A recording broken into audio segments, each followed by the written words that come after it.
নমস্কাৰ এই মুহূৰ্তত আহি পৰিছে সন্ধিয়াৰ কেইবাটাও বিগ ব্ৰেকিং নিউজ। আজি হৈছে ৩ অক্টোবৰ। ৰাজ্যৰ প্ৰতিগৰাকী মহিলাৰ বেংক একাউণ্টত পোনে সোমাব ৭ টকাকৈ আঁচনিৰ টকা। ৫০০ টকাৰ পৰা আৰম্ভ কৰি মহিলাসকলৰ বেংক একাউণ্টত প্ৰদান কৰা হ'ব ১০,০০০ টকা। আপোনাৰ একাউণ্টত আপুনি কিমান টকা লাভ কৰিব? মহিলা আৰু পুৰুষ সকলোৰে একাউণ্টত সোমাব টকা। অৰুণোদয়ৰ প্ৰতিজন হিতাধিকাৰী বেংক একাউণ্টত চৰকাৰে প্ৰদান কৰিব ১২৫০ টকাকৈ। লগতে মহিলাসকলৰ একাউণ্টত পোনে সোমাব ১০,০০০ টকা। মুখ্যমন্ত্ৰী ডক্টৰ হিমন্ত বিশ্ব শৰ্মাই নতুন তাৰিখ ঘোষণা কৰিছে। ৰেচন কাৰ্ড থাকিলে জনতাই পাব প্ৰত্যেক মাহতে ২০,০০০ টকা। কিন্তু কেনেকৈ কৰিব আপুনি আবেদন সম্পূৰ্ণকৈ জানি লওক। চৰকাৰী গৃহৰ নতুন তালিকা প্ৰস্তুত কৰা হৈছে। লগতে কেইবাটাও ৰাজনৈতিক খবৰৰ লগতে অৰাজনৈতিক খবৰ যুগুত কৰা হৈছে। আজিৰ দিনটোত গোটেই অসম তথা ভাৰতৰ বিভিন্ন প্ৰান্তৰ পৰা যুগুত হৈছে কেইবাটাও ডাঙৰ খবৰ। এনেবোৰ খবৰ নিতৌ পাই থাকিবলৈ চেনেলটি ছাবস্ক্ৰাইব কৰি ভিডিঅ'ৰ এটা লাইক কৰিবলৈ নাপাহৰিব। আজিৰ আমাৰ প্ৰথম খুবেই গুৰুত্বপূৰ্ণ খবৰ হৈছে অসমবাসীৰ বাবে এটা ডাঙৰ খবৰ। ৭ অক্টোবৰত ৰাজ্যৰ লাখ লাখ মহিলাই লাভ কৰিব অৰুণোদয় আঁচনিৰ ধন। নতুনকৈ ৩০ লাখ মহিলাই লাভ কৰিব সুবিধা। অৰুণোদয়ক লৈ মুখ্যমন্ত্ৰী ডক্টৰ হিমন্ত বিশ্ব শৰ্মাই নতুনকৈ কৰিছে ঘোষণা। যদি আপুনি অৰুণোদয় 3.0 আবেদন কৰিছে তেনে ক্ষেত্ৰত আপোনাৰ বাবে ভাল খবৰ। যিসকল মহিলাই নতুনকৈ আবেদন কৰিছিল লাভ কৰিব টকা।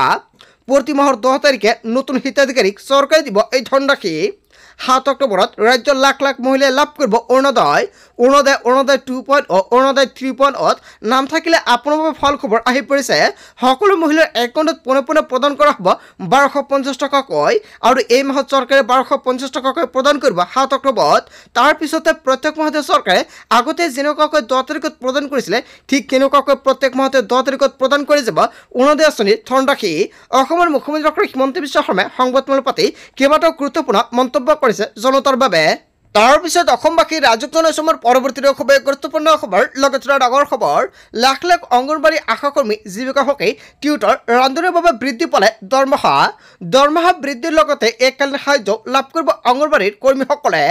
অংগনবাড়ী কৰ্মী সহায়িকাৰ সন্তানৰ বাবে চিন্তা চৰ্চা কৰিছে চৰকাৰে।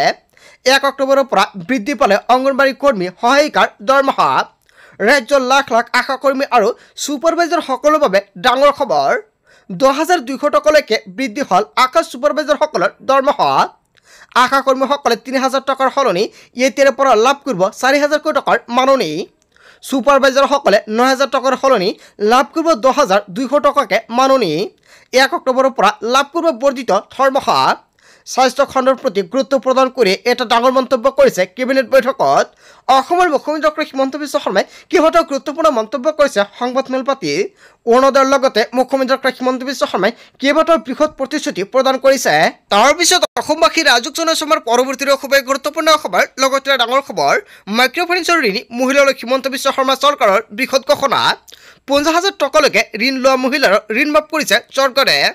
বেংকৰ ঋণ মাফ কৰি মহিলাসকলক দিয়া হ'ব NOC। কেবিনেটত বৃহৎ সিদ্ধান্ত লৈছে অসমৰ মুখ্যমন্ত্ৰী ডক্টৰ হিমন্ত বিশ্ব শৰ্মাই। ইতিমধ্যে ২৫,০০০ টকা পৰ্যন্ত যিসকল মহিলাই ঋণ লৈছিলে সেইসকল মহিলাৰ ঋণ মাফ কৰিছে চৰকাৰে। মাইক্ৰ' ফাইনেন্সৰ ঋণী মহিলালৈ মুখ্যমন্ত্ৰী ডক্টৰ হিমন্ত বিশ্ব শৰ্মাৰ বৃহৎ ঘোষণা। হয় বন্ধু বান্ধৱীসকল, অসমৰ মুখ্যমন্ত্ৰী ডক্টৰ হিমন্ত বিশ্ব শৰ্মাই কেবিনেট বৈঠকত কেইবাটাও গুৰুত্বপূৰ্ণ সিদ্ধান্ত গ্ৰহণ কৰিছে। যদি আপুনি মাইক্ৰ' ফাইনেন্সৰ ২৫,০০০ টকা ঋণ লৈছিলে তেনে ক্ষেত্ৰত আপুনি কমেণ্ট কৰি জনাই দিয়ক আপোনাৰ ঋণটো মাফ হৈছে নে নাই। যদি হোৱা নাই তেনে ক্ষেত্ৰত কমেণ্ট কৰি জনাই দিয়ক। লগতে যিসকল মহিলাই ৫০,০০০ টকা মাইক্ৰ' ফাইনেন্সৰ ঋণ লৈছিলে অৱশেষত সেইসকল মহিলাৰ ঋণ মাফ কৰি দিব বুলি মুখ্যমন্ত্ৰী ডক্টৰ হিমন্ত বিশ্ব শৰ্মাই চিন্তা চৰ্চা কৰিছে। হয় বন্ধু বান্ধৱীসকল, এটা বিগ আপডেট আহি পৰিছে। আজিৰ ভিডিঅ'টো সকলোৱে বেছিকৈ শ্বেয়াৰ কৰি দিব।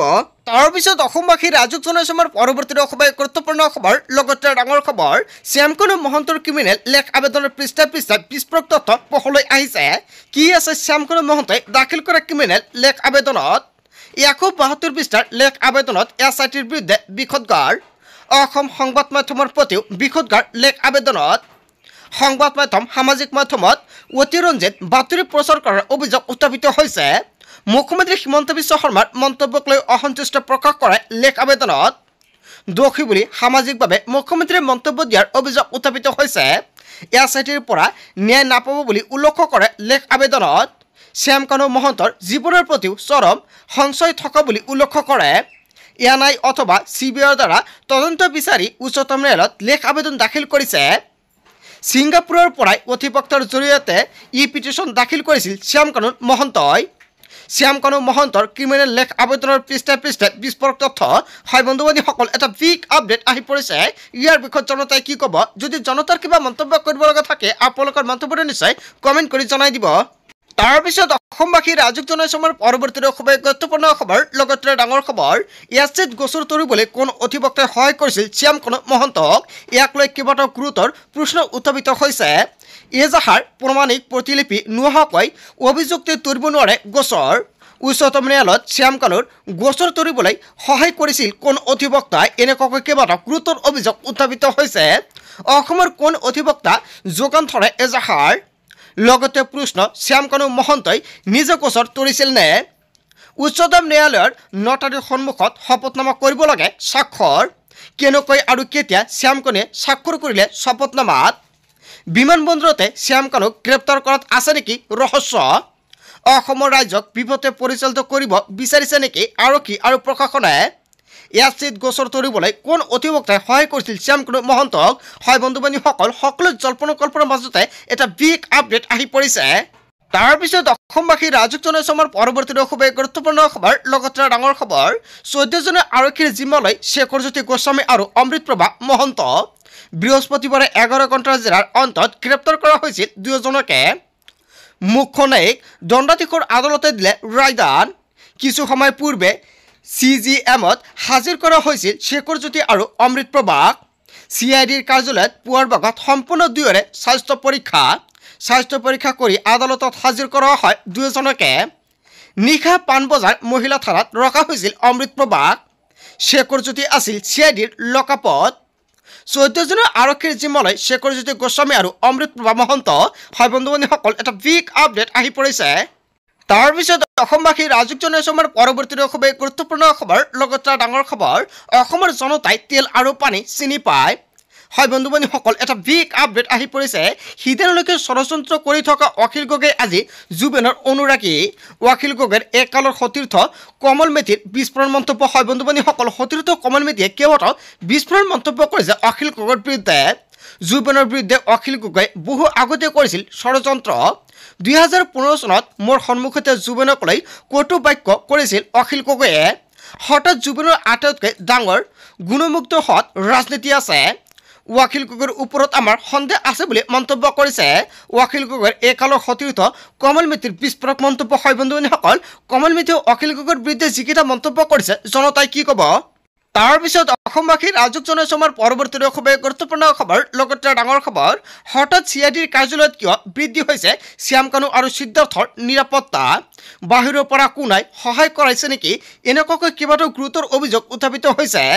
বাহিৰৰ পৰা কোনাই সহায় কৰাৰ চেষ্টা কৰিছে নেকি শ্যাম কানু আৰু সিদ্ধাৰ্থক লকআপত শ্যাম কানু আৰু সিদ্ধাৰ্থক মাৰাথন জেৰা CIDৰ গড়ৰ পৰা নিয়া খাদ্য ঔষধ কাপড় একো দিব নোৱাৰিব শ্যাম কানু আৰু সিদ্ধাৰ্থক শ্যাম কানু সিদ্ধাৰ্থৰ বাবে নিষিদ্ধ কৰা হৈছে বাহিৰৰ খাদ্য আত্মই সাক্ষাৎ কৰিব নোৱাৰিব শ্যাম কানু আৰু সিদ্ধাৰ্থক গড়ৰ পৰা নিয়া কোনো সামগ্ৰী নিব নোৱাৰিব সিদ্ধাৰ্থ আৰু শ্যাম কানুৱে ঔষধ কাপড়ক ধৰি যিকোনো সামগ্ৰী নিয়াত বাধা প্ৰদান কৰা হৈছে CID থানাৰ দুটা পৃথক কোঠাত ৰাখিছে দুয়োকে কিন্তু হঠাৎ কিয় বৃদ্ধি পালে শ্যাম কানু আৰু সিদ্ধাৰ্থৰ নিৰাপত্তা ইয়াক লৈ কেইবাটাও গুৰুতৰ প্ৰশ্ন উত্থাপিত হৈছে বৰ্তমান সময়তে তাৰ পিছত অসমবাসী ৰাজুক জনসমৰ পৰৱৰ্তী খুবেই গুৰুত্বপূৰ্ণ খবৰ লগতে ডাঙৰ খবৰ মাৰাথন জেৰাৰ সন্মুখীন হৈছে সিদ্ধাৰ্থ আৰু শ্যাম কানুৱে CIDৰ কাৰ্যালয়ত কি প্ৰশ্ন হতা হৈছিল সিদ্ধাৰ্থ আৰু শ্যাম কানুক 18 ছেপ্টেম্বৰ নিশা কোনে আয়োজন কৰিছিল পাৰ্টি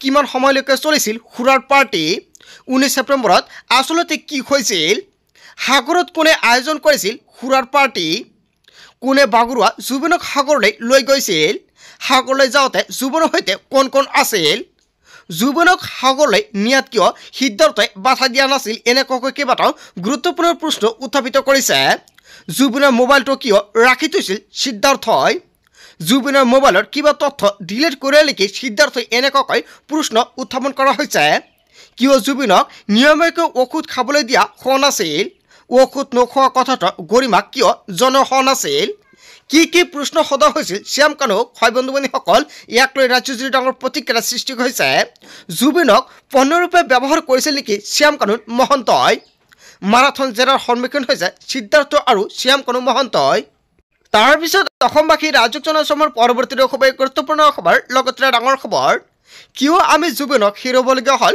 সঁচা কথাটো আমাক লাগে গৰিমা গাৰ্গে মুখ খুলিলে অতি সোনকালে ফলাফল আমাক লাগে ন্যায় ব্যৱস্থাৰ ওপৰত আমাৰ সম্পূৰ্ণ আস্থা আছে মানুহৰ মাজত মানুহৰ হকে কাম কৰা ব্যক্তিজনক কিয় হেৰুৱালো তদন্তত কি সহযোগিতা লাগে আমি সদায় কৰিম বুলি মন্তব্য কৰিছে গৰিমা গাৰ্গে যিমান দূৰ পাৰোঁ আমি সোনকালে ফলাফল আমাক সোনকালে লাগে পুনৰ কেমেৰাৰ সন্মুখত উপচি মন্তব্য কৰিছে গৰিমা গাৰ্গে অতি সোনকালে ফলাফল আমাক লাগে বুলি মন্তব্য কৰিছে ন্যায় ব্যৱস্থাৰ ওপৰত আমাৰ সম্পূৰ্ণ আস্থা আছে বুলি মন্তব্য কৰিছে গৰিমা গাৰ্গে তাৰ পিছত অসমবাসী ৰাইজক জনাইছোঁ পৰৱৰ্তী খুবেই গুৰুত্বপূৰ্ণ খবৰ লগতে ডাঙৰ খবৰ ভোট চুৰি অভিযোগৰ মাজতে নিৰ্বাচন আয়োগে জাৰি কৰিছে কেইবাটাও নতুন নিয়ম ভোট গ্ৰহণৰ পৰা ভোট গণনালৈকে হ'ব বৃহৎ সাল সলনি বিগত 6 মাহত 30টা নিয়ম সাল সলনি কৰিছে নিৰ্বাচন আয়োগে বেলটৰ ভোট গণনা সম্পূৰ্ণ নোহোৱালৈকে কোনো কাৰণতে খুলিব নোৱাৰিব ইভিএম নতুন পৰিৱৰ্তন অনুসৰি এটা কেন্দ্ৰত থিয় হ'ব সৰ্বাধিক 1200টা ভোটৰ অনুমতি ইভিএমত প্ৰাৰ্থীৰ ফটো ৰঙীন হ'ব লাগিব ফলাফলৰ দিনা 2 ঘণ্টাৰ মূৰে পৰ্টেলত প্ৰকাশ পাব লাগিব কেৱল এয়াই নহয় ৰিয়েল টাইম ভোটাৰক সকলো তথ্য দিব লাগিব প্ৰাৰ্থীসকলে ভোট গ্ৰহণ কেন্দ্ৰৰ 100 মিটাৰৰ দূৰত স্থাপন কৰিব পাৰিব টেবুল ভোট চুৰি অভিযোগৰ মাজতে নিৰ্বাচন আয়োগে জাৰি কৰিলে কেইবাটাও নতুন নিয়ম হয় বন্ধুবান্ধৱীসকল এটা বিগ আপডেট আহি পৰিছে গোটেই অসম তথা ভাৰতৰ বিভিন্ন প্ৰান্তৰ পৰা যুগুত হৈছে কেইবাটাও ডাঙৰ খবৰ এনেবোৰ খবৰ নিতৌ পাই থাকিবলৈ চেনেলটি ছাবস্ক্ৰাইব কৰি ভিডিঅ'ত এটা লাইক কৰিবলৈ নাপাহৰিব। So thank you for watching full video.